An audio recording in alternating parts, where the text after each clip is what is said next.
Assis sur son canapé, Rodrigue Nseme porte encore les stigmates de l'agression alors qu'il se trouvait sur les eaux du lac Zilé pour une partie de pêche qu'il fera la rencontre improbable avec un massif hippopotame. Pachider était avec son enfant au lac Zilé. J'ai souvent entendu un seul coup au bord de la pirogue, j'avais fait charrier. C'est donc une bagarre à sens unique qui s'en est suivie avec le mammifère aquatique. Il m'a buté par ici. Par la tête, il avait attaqué sa tête. Alors, là, comme il y avait un arbre à côté, j'ai réussi à bloquer l'arbre. Il est revenu à la charge. C'est là qu'il m'a pris l'autre partie là-bas.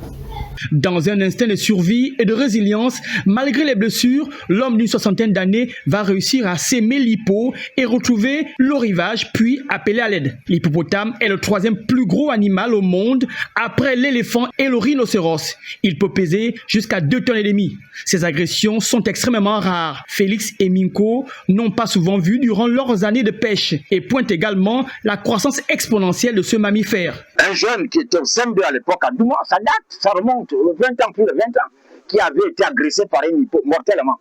Mais malheureusement, son père a dû camper pour le sauver. Mais il a finalement trouvé la mort. La population, comme je disais tout tantôt, s'est accrue. Maintenant, quelle est la solution que nous devons trouver? Est-ce que nous devons les repousser? Mais comment faire pour les repousser? L'inquiétude gagne les esprits des communautés qui ne vivent que de la pêche et se tournent vers les autorités compétentes.